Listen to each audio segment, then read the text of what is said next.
கல்யாணம் நின்னு போனா அது ஒரு பொண்ணுக்கு எவ்வளவு பெரிய வலியோ அதே மாதிரிதான் கட்டின பொண்டாட்டி வேற எவன் கூடயாவது ஓடி போனா அது ஒரு ஆம்பளைக்கு அவ்வளவு பெரிய வலி. அந்த வலியோட தான் நான் இவ்வளவு நாள் வாழ்ந்துட்டு இருக்கேன்.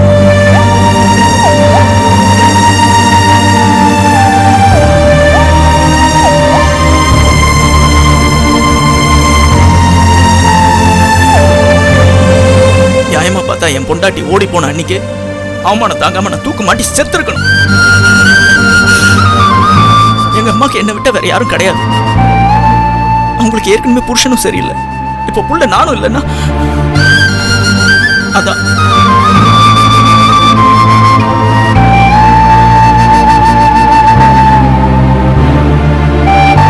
ஓடி போன என் பொண்டாட்டிக்கு அவன் முறப்பையனை தான் பிடிச்சிருக்குன்னா அது கல்யாணத்துக்கு முன்னாடியே என்கிட்ட சொல்லிருக்கலாம். முறப்பையனை கல்யாணம் பண்ணிக்கிறதுல யாருக்கும் எந்த பிரச்சனையும் இருக்க வாய்ப்பு இல்லை. ஆனா அதை சொல்லாம மறைச்சு கடைசியில என்ன கேவலப்படுத்திட்டான்.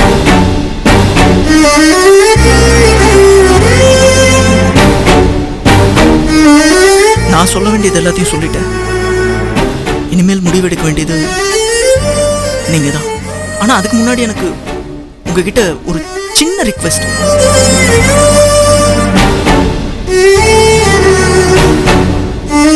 கயலோட நான் ஒரு 2 நிமிஷம் மட்டும் தனியா பேசணும்.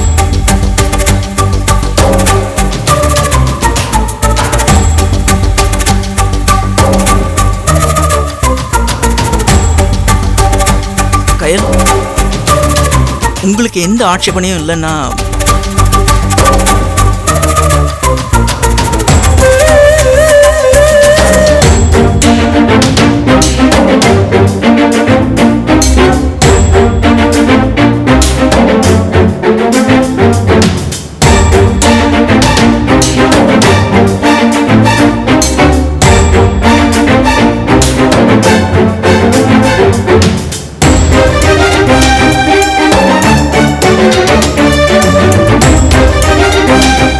வலியும் வேதனையும் தயவு செஞ்சு புரிஞ்சுக்கோங்க கயல். நான் எவ்வளோ கனவுகளோட அந்த பொண்ணை கல்யாணம் பண்ணிட்டு இருந்திருப்பேன். குரங்கு கையில பூமாலை கொடுத்த மாதிரி எல்லாத்தையும் பிச்சு எரிஞ்சிட்டு நாசமாக்கிட்டு போயிட்டான். வயல்ல துளிர் விட்டு முளைக்கிற பயிர் ஆடு மேய்ற மாதிரி எல்லாத்தையும் நாசமாக்கிட்டு என்ன தனி மரமாக்கிட்டு போயிட்டான்.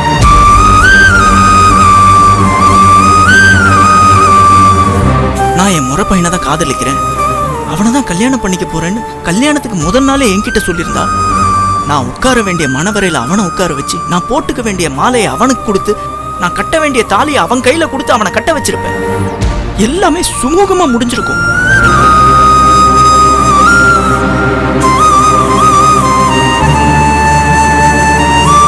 ஆனா அப்படிலாம் பண்ணாம என் பக்கத்துல உட்காந்து நான் கட்டுற தாலியை வாங்கிக்கிட்டு அவன் கூட ஓடி போயிட்டான். தீராத அவமானங்க. அப்படியே தீயில விழுந்த மாதிரி அப்படி உடம்புல எரியுது.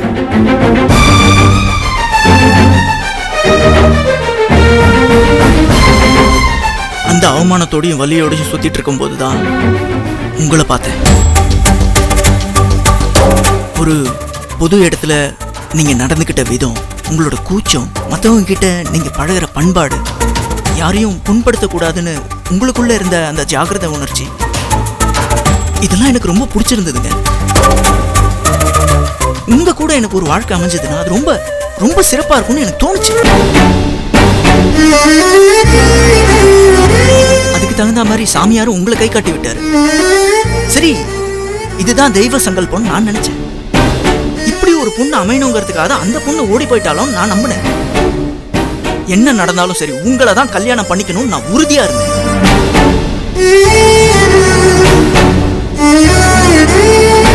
இதுல நான் பண்ண தப்பு ஒன்னே ஒண்ணுதாங்க. கல்யாணம்ன்ற பேர்ல எனக்கு நடந்த அலங்கோலத்தை உங்ககிட்ட சொல்லாம மறைச்சது, அவ்வளவுதான். அது கூட உங்களை இழந்துருவணும்ன்ற பயத்துல தான் சொல்லாம விட்டுட்டேன். இது ஒன்ன தவிர உங்ககிட்ட நான் வேற எதையுமே மறைக்கலைங்க. என்னை பத்தி நீங்க என்ன வேணாலும் செக் பண்ணிக்கோங்க, அதுல ஒரு குண்டு ஊசி மொன அளவுக்கு கூட போய் இருக்காது.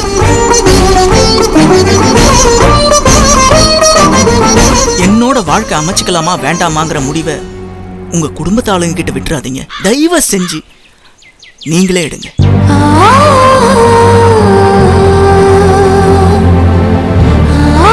எனக்கு நடந்த முதல் கல்யாணத்துல அத கல்யாணம்னே சொல்லக்கூடாது, அலங்கோலம் தான் சொல்லணும். அதுல எனக்கு கிடைச்ச அனுபவத்தை வச்சு நான் உங்களுக்கு சொல்றேன். கல்யாண விஷயத்துல உங்க பெத்தவங்க விருப்பத்தை விட உங்க விருப்பம் தான் முக்கியம். அதனால என்ன கல்யாணம் பண்ணிக்கணும்னு உங்களுக்கு விருப்பம் இருந்தா மட்டும் சொல்லுங்க. ஏன்னா ஏற்கனவே விருப்பம் இல்லாத பொண்ணை கல்யாணம் பண்ணிக்கிட்டு நான் ரொம்ப அசிங்கப்பட்டுட்டேன். இன்னொரு தடவை அதே மாதிரி தப்ப நான் பண்ண விரும்பல.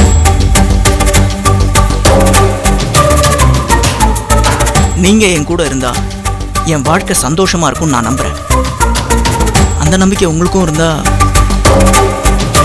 இந்த கல்யாணத்துக்கு சம்மதிங்க. அப்படி இல்லைன்னா உங்க இஷ்டம்.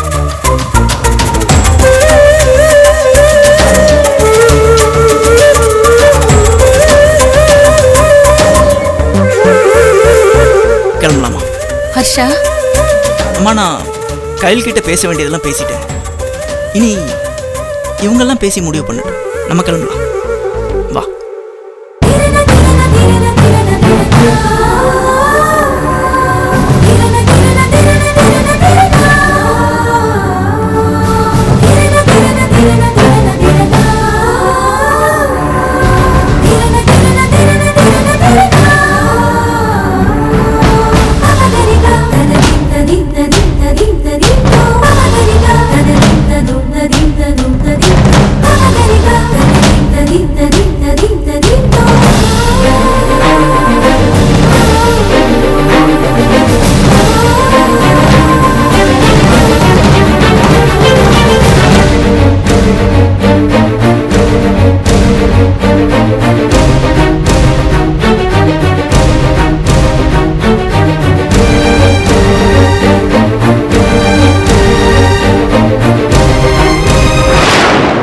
எங்க சித்தியோட பாதுகாப்புல கொஞ்ச நாளைக்கு சூப்பை குடிச்சு உடம்ப தேத்தி நிம்மதியா இருக்கலாம்னு தான் உங்களை இங்க கூட்டி போனேன். எல்லாத்தையும் ஒட்டுமொத்தமா கெடுத்துட்டீங்களே சார். அது மட்டும் இல்லாம என்னைய விளக்க மாத்தாதான் அடி வாங்குற அளவுக்கு வச்சுட்டீங்களே சார். பண்றதெல்லாம் பண்ணிவிட்டு என்னைய குத்த சொல்றீங்களா? இதெல்லாம் நல்லதுக்குல சார், நல்லதுக்குல சொல்லிட்டேன். யோ சும்மா எதுக்கியா பண்றதெல்லாம் பண்ணிட்ட சொல்லிட்டு இருக்க? அதான் ஒன்னும் பண்ண முடியலையே. தப்பிச்சிட்டாங்களா சார்? இல்ல இவ்வளவு அரும்பாடு மட்டும் துரத்திட்டு போனீங்களே, அதான் தப்பிச்சிட்டாங்களான்னு. அலும் இருக்கால, அவ பயங்கரமான ஆளியா. தப்பிச்சு ஓடுற கேப்ல எப்படியோ போலீஸ்க்கு போன் பண்ணாயா? கரெக்டா துரத்தி அவளை பிடிக்கிறேன். அதுக்குள்ள போலீஸ் வந்துருச்சு. அப்ப தப்பிச்சு முளைச்சோம்னு ஒடியாந்துட்டீங்க. என்ன போலீஸ் கிட்ட மாறிட்டு மறுபடியும் ஜெயிலுக்கு போக சொல்றியா? கொல்ல வேண்டிய ஆளுங்கெல்லாம் கொல்லாம நான் ஜெயிலுக்கு போறதா இல்லையா? ஆமா வருது. இவளுங்க ரெண்டு பேரும் உங்க சித்துக்கிட்ட வந்து ஏதோ விசாரிச்சுட்டு இருந்தாங்களே, என்ன விஷயம்னு ஏதாவது கேட்டியா? கேட்டேன்ல. விளக்க மாத்திரம் அடி வாங்கிட்டு இருக்கிறப்பவே லைட்டா அதையும் கேட்டேன் சார். அது என்னன்னா, சித்தி வீட்டுக்கு எதிர் வீட்டுல ஒரு குடும்பம் இருந்திருக்கு. அந்த குடும்பத்துல ஒரு இளவயசு பையன். அந்த பையனுக்கு மங்களா பொண்ணு கையில கல்யாணம் பண்ணி வைக்கலாம்னு ஆலோசனை போடுறது. அதான் அந்த பையனை பத்தி விசாரிக்கிறதுக்காக இந்த ரெண்டு பேரும் வந்திருக்காங்க. ஓ வருது. அப்படி என்ன அந்த மேட்ரு என்னன்னு டீப்பா விசாரிக்கணுமியா? விசாரிக்கிறேன். அப்பதானே அதுல ஏதாவது நம்ம கெடுதல் பண்ண முடியும். அடுத்தவங்க கெடுக்கிறதுனா பல யோசனை பண்றோம். நம்ம உருப்படுறதுக்கு ஒரு யோசனையும் பண்றது இல்ல. கெடுக்கிறதே யோசிக்கிறேன். நமக்கு அதானே வரும்.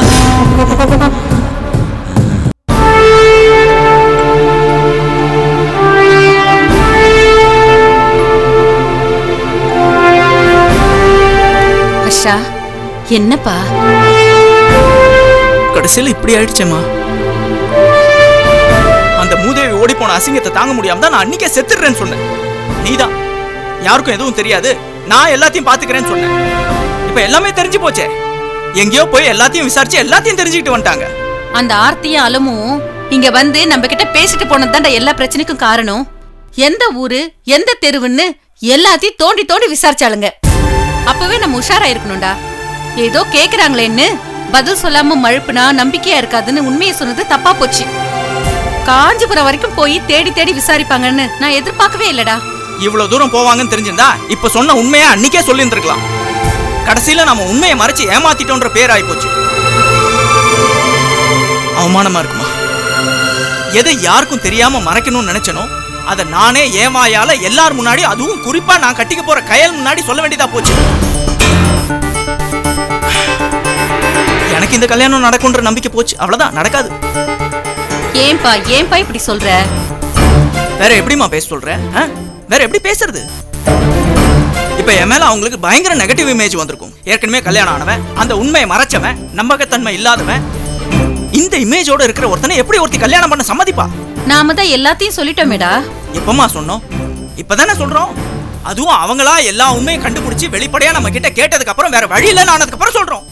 முன்கூட்டியே சொல்லலையே. முன்கூட்டியே சொல்லாததுக்கு என்ன காரணங்கிறதையும் சொல்லிட்டோமேடா. சாதாரண விஷயமா இருந்தாலும் பரவாயில்லமா, இது கல்யாண விஷயம். சரி, வர்ஷா அவங்க அத்தை பையனை காதலிக்கிறான். அவனை தான் கல்யாணம் பண்ணிக்க விருப்பப்படுறாங்கிற உண்மையை அவங்க அப்பா நம்ம கிட்ட மறைச்சாரு. கல்யாணம் ஆனதுக்கு அப்புறம் நம்மளுக்கு தெரிஞ்சது. நம்ம என்ன கேட்டோம்? ஏன் எங்களுக்கு முன்னாடியே சொல்லல? சொல்லியிருந்தா இந்த கல்யாணத்துக்கு நாங்க சம்மதிச்சிருக்க மாட்டோம் சொன்னோமா இல்லையா? இப்ப நாம சொன்ன அதே நியாயத்தை தானே இவங்களும் சொல்லுவாங்க. இப்ப சொல்ற விஷயத்த அப்பயே ஏன் சொல்லலன்னு கேட்பாங்கல்ல. அப்படி கேட்டாலும் அது நியாயம் தானே. நாம நம்ம நியாயத்தை தான்ப்பா பார்க்க முடியும். எல்லாருடைய நியாயத்தையும் பார்த்துட்டு இருக்க முடியாது. அப்படி பார்த்தா நமக்கு கடைசியில நியாயம் இல்லாம போயிடும். ஓ, இப்ப மட்டும் நீங்க ஆசைப்பட்ட நியாயம் கிடைக்க போதா? கயல் நம்ம வீட்டுக்கு மருமகளா வரப்போறாளா? இல்லையே. என்னப்பா பண்ண சொல்ற? நானும் உனக்கு அந்த பொண்ணை எப்படியாவது கல்யாணம் பண்ணி வைக்கணும்னு ஆசைப்படுறேன். அதுக்காக தான் இருக்கிறத மறைச்சு இல்லாததை சொல்லி ஏகப்பட்ட வேலையை செஞ்சேன். நடக்கலன்னா நாம என்னப்பா பண்ண முடியும்? இந்த விஷயம் கல்யாணத்துக்கு அப்புறம் தெரிஞ்சிருந்தா கூட பரவாயில்ல. கல்யாணத்துக்கு முன்னாடியே தெரிஞ்சதுங்கிறதா இப்ப பிரச்சனையே. தம்பி,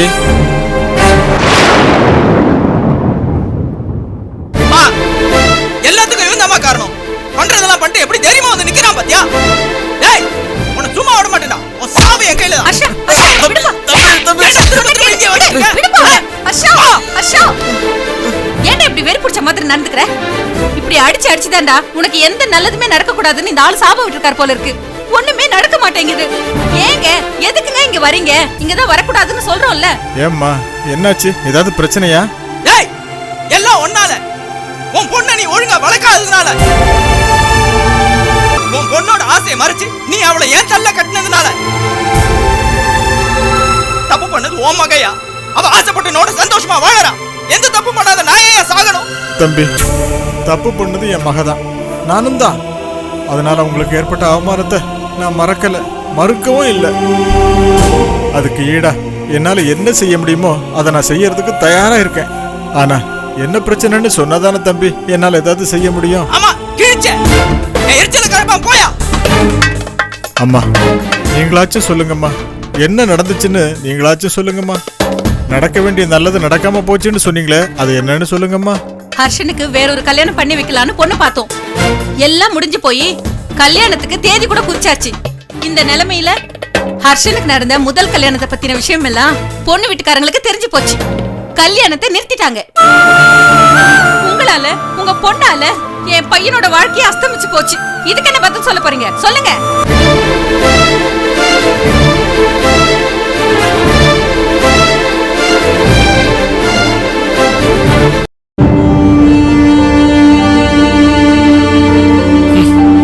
தொடர்ந்து கெட்டதா நடந்துட்டு இருக்கிற நம்ம குடும்பத்துல ஏதோ ஒரு நல்ல விஷயம் வருதுன்னு சந்தோஷப்பட்டேன். அந்த சந்தோஷத்துக்கு அல்பாயுசுன்னு நினைக்கவே இல்லை. சார், யாருங்க? யாரு? கண்ணாகரன் சார் இருக்காரா? ஹலோ சார், என்ன விஷயம்? இது அர்ஷன் சார் உங்ககிட்ட கொடுக்க சொன்னாரு. வரேன் சார். என்னதுங்க? என்ன மாப்பிள்ள, என்ன இது? அர்ஷனோட சேலரி ஸ்லிப்பும் பேங்க் பாஸ்புக்கும் ஐடி கார்டு அனுப்பியிருக்காரு. இதை எதுக்குங்க நம்மளுக்கு அனுப்பணும்? இதை வச்சு நம்ம என்ன பண்ண போறோம்? அதானே, நாம என்னமோ அவருக்கு லோன் கொடுக்க போற மாதிரி சேலரி சர்டிபிகேட், பேங்க் ஸ்டேட்மெண்ட்லாம் கொடுத்து அனுப்பியிருக்காரு. அப்படி இல்லை கல்பனா, இந்த கல்யாண விஷயத்தில் மட்டும் தான் நான் உங்ககிட்ட போய் சொல்லியிருக்கேன். மற்றபடி நான் சொன்னதெல்லாம் உண்மை நிரூபிக்கிறதுக்காக அர்ஷன் இதை அனுப்பியிருக்காரு. இதுல உண்மையா இருந்து என்ன மாமா பிரயோஜனம்? எந்த விஷயத்துல உண்மையா இருந்திருக்கணுமோ அந்த விஷயத்துல உண்மையா இல்லையே. அப்பா, இதுல என்ன முடிவு எடுக்கணும்னே தெரியலப்பா. நீங்களே சொல்லுங்கப்பா, இப்ப என்ன பண்ணலாம்? மா, இதுல தடுமாறுறதுக்கு என்ன இருக்கு? வேண்டாம், இதெல்லாம் ஒத்து வராதுன்னு சொல்லிட்டு. அந்த பையனுடைய கதையை கேட்டா பாவமா தான் இருக்கு. பாவம், கல்யாணம் பண்ணி கூட்டு வந்தவ மறுநாளே ஓடி போயிட்டான்னா அது எந்த ஆம்பளைக்கும் மனசு அளவில் அடிதான். வெளியில சொல்லிக்க முடியாத விஷயம்தான். ஆனா இன்னொரு கல்யாணம் பண்ணிக்கணும்னு நினைக்கிறவரு உண்மையை நம்ம கிட்ட சொல்லிருக்கணும் இல்லையா? ஊருக்கு தெரிய வேணா சரி, பொண்ணு கொடுக்க போற நமக்கு தெரியணும் இல்லையா? அத சொல்லாம மறைச்சது தப்பு, பெரிய தப்பு. அதுவும் போக ரெண்டாம் தரமா போகணும்னு நம்ம கையிலுக்கு என்ன தலையெழுத்தாப்பா? அதெல்லாம் பெரிய விஷயம் இல்லம்மா. அந்த பையன் அந்த பொண்ணு கூட வாழவே இல்ல. அந்த கல்யாணம் கன்சூமேட்டே ஆகல, நிறைவடையவே இல்ல. அத ஒரு கல்யாணம் நம்ம நினைக்க வேண்டியது இல்லை. நிச்சயதார்த்தத்தை விட கொஞ்சம் ஜாஸ்தியா தாலி கட்டிருக்காரு, அவ்வளவுதான். அதனால ரெண்டாம் தாரங்கிறது ஒரு பெரிய பிரச்சனை இல்லை. ஆனா நடந்தது ஏன் மறைச்சாங்க, அதுதான் பிரச்சனை. எப்பவும் பிரச்சனையை தான் பேசணும். அதை விட்டுட்டு மத்தத பேசினா பிரச்சனை காணாம போயிடும். அப்பா, நீங்க சொல்றது சரிதான்ப்பா. ரெண்டாம் தாரம்ன்றது பிரச்சனை இல்ல. அது ஒரு பிரச்சனையா இருந்திருந்தா அண்ணி ரோஹித்க்கு கையில பொண்ணு கேட்டு வந்திருந்தப்பவே நம்ம ரெண்டாம் தரம் சொல்லி அப்பவே மறுத்திருக்கணும். ஆனா அந்த நேரத்துல நம்ம அது ஒரு விஷயமாவே நினைக்கல. கையிலுக்கு சம்மதம் இல்லைன்றதுனால தான் ரோஹித்தை நம்ம வேணான்னு சொன்னோம். அதனால ரெண்டாம் தரம்ன்றது ஒரு பிரச்சனையே இல்ல. பிரச்சனை அவங்க உண்மையை மறைச்சதுதான். முழு பூசணிக்காயை சோத்துல மறைக்க பார்த்ததுதான். ஏமா அதான் அவங்களே வந்து எல்லா உண்மையும் சொல்லிட்டாங்களாமா? சொல்லிட்டாங்கிறது சரிதான். ஆனா அதை எப்ப சொல்லிருக்கணும்? கல்யாண பேச்ச ஆரம்பிக்கும் போதே நாம கேட்கறதுக்கு முன்னாடியே அவங்களா சொல்லிருக்கணும் இல்லையா? அப்ப சொல்லாம நாம விஷயத்த கண்டுபிடிச்சதுக்கு அப்புறமா வந்து சொல்றாங்கன்னா என்ன அர்த்தம்? அவங்க நம்பகத்தன்மைய நாம சந்தேகப்பட வேண்டியிருக்கு இல்லையா? இதை மட்டும் மறைச்சாங்களா இல்ல இன்னும் பல விஷயங்களை மறைச்சிருக்காங்களான்றதுதான் சந்தேகமா இருக்கு. நீ சொல்றது கரெக்டு தான். சந்தேகத்துக்கு இடம் கொடுக்குற மாதிரி நடந்துக்கிட்ட அவங்க கிட்ட நாம எப்படி சம்மந்தம் வச்சுக்க முடியும்? கல்பனா சொன்ன மாதிரி நம்ம என்ன லோனை கொடுக்க போறோம், வந்தா வரட்டும், வரலன்னா கோர்ட்ல கேஸ் போட்டு வாங்கிக்கலாம் சொல்றதுக்கு நம்ம பொண்ணை கொடுக்க போறோம். நம்ம பொண்ணு அந்த வீட்டில் போய் சந்தோஷமா நிம்மதியா வாழணும். உண்மையை மறைச்சா அந்த வீட்டில் அதுக்கு வாய்ப்பு இருக்குமான்னு எனக்கு சந்தேகமா இருக்கு. அதனால இந்த கல்யாணம் வேண்டாமாமா. அப்பா, அந்த பையன் சொன்ன கதையை கேட்டப்ப மனசுக்கு கொஞ்சம் உருக்கமா தான் இருந்துச்சு. ஆனா அந்த கதையெல்லாம் உண்மையான்னு தெரியலையே.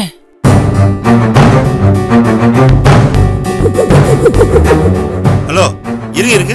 யாருங்க நீங்க? நீங்க மட்டும் உள்ள வரீங்க? அகஸ்டின், கொஞ்சம் இருங்க. இவர்தான் ஹர்ஷனோட மாமனார்.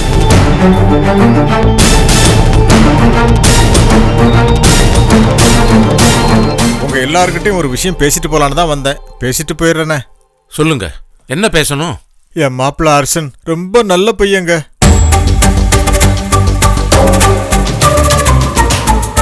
பையனோட குணம், குடும்பம், வேலை, சம்பளம் எல்லாத்தையும் நல்லா விசாரிச்சதுக்கு அப்புறம் தான் என் பொண்ணு ஹர்ஷனுக்கு கல்யாணம் பண்ணி கொடுத்தேன். என் பொண்ணு அறிவு கட்ட மூதேவி. அவ காலடியில கொண்டு வந்து வச்ச அருமையான வாழ்க்கைய எட்டி உதைச்சிட்டு என் தங்கச்சி பையனோட ஓடிட்டான். நடந்த விஷயத்துல ஹர்ஷனோட தப்பு எதுவுமே இல்லை. எல்லாமே என் தப்பு தான். என் பொண்ணு என் தங்கச்சி பையனை காதலிக்கிறான்னு தெரிஞ்சும் அவனுக்கு என் பொண்ணை கொடுக்கறதுல எனக்கு சம்மதம் இல்லாததால தான் ஹர்ஷனுக்கு கொடுத்தேன். அது தப்பாயிடுச்சு. ஹர்ஷனோட வாழ்க்கையே என் பொண்ணு அழிச்சுட்டா.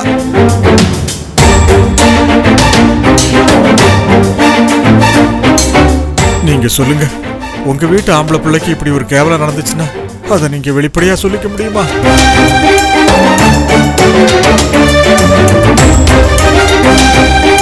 இது வெளிப்படையா சொல்லிக்கக்கூடிய விஷயம் இல்லதான். ஆனா கல்யாணம்னு ஒரு வீட்டுல சம்பந்தம் பேச போகும்போது குறைஞ்சபட்சம் உண்மையாவது அவங்க கிட்ட சொல்லியிருக்கணும் இல்லையா? இதை சொல்லலைங்கிறது தான் பிரச்சனை. அது மாப்பிள்ளை வீட்டுக்காரங்களுடைய நம்பகத்தன்மையே பாதிக்குது. உண்மைதான், நான் இல்லைங்கல்ல. என் வீட்டு கல்யாணத்துல நடந்த பிரச்சனையும் அதுதான். என் பொண்ணு என் தங்கச்சி பையனை காதலிக்கிறாங்கிற விஷயத்த மறைச்சு அவளை நான் ஹர்ஷனுக்கு கல்யாணம் பண்ணி வச்சேன். அது தப்பாயிடுச்சு. உண்மையை மறைக்கிறது எப்பவுமே தப்பு தான். ஆனா நான் சொல்ல வர்றது, ஹர்ஷனை அவங்க அம்மாவும் உண்மையை மறைச்சது அவமானத்துக்கு பயந்துதானே தவிர தப்பு பண்ணிட்டு உண்மையை மறைக்கல. நான் மறைச்ச உண்மையால ஒருத்தரோட வாழ்க்கையே பாதிக்கப்பட்டுடுச்சு. ஆனா ஹர்ஷன் மறைச்ச உண்மையால அவருக்கு உங்க பொண்ணுக்கு ஒரு நல்ல வாழ்க்கை கிடைக்குமே ஒழிய பாதிப்பு எதுவும் வராதுங்க. அப்படி யோசிச்சு பாருங்க. என் மாப்பிள்ளை எந்த குறையும் இல்லாத ஆளு, சொக்க தங்கம். ஏற்கனவே நான் உரசி பார்த்துட்டேன். அந்த ஆதாரத்தை வச்சுதான் சொல்றேன்.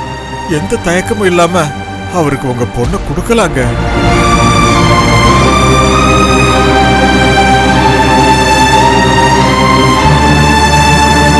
உங்க பொண்ணு அவர் ரொம்ப நல்லா வச்சுக்குவாருங்க.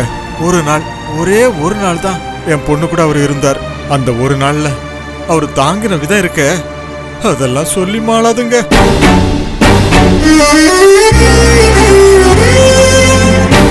அப்படி ஒரு மாப்பிள்ளை அமையிறது ஒரு பொண்ணுக்கு கொடுப்புனங்க. அந்த கொடுப்புன என் பொண்ணுக்கு இல்லைங்க. கழுதைக்கு கற்பூர வாசனை தெரியாதுன்னு சொல்லுவாங்க. என் மாப்பிள்ளைய பத்தி என் பொண்ணுக்கு தெரியலங்க. அவளை விடுங்க. எல்லார் மனசையும் குத்தி போட்டுட்டு குத்துயிரும் கொலையுருமா ஆக்கிட்டு போயிட்டான். அதை பத்தி நமக்கு என்னங்க பேச்சு? நான் பேச வந்தது என் மாப்பிள்ளைய பத்தி. நான் பேச வேண்டியது பேசிட்டேன். இதுக்கு மேல உங்க விருப்பம். நான் வரேங்க. வரேம்மா. வரையா.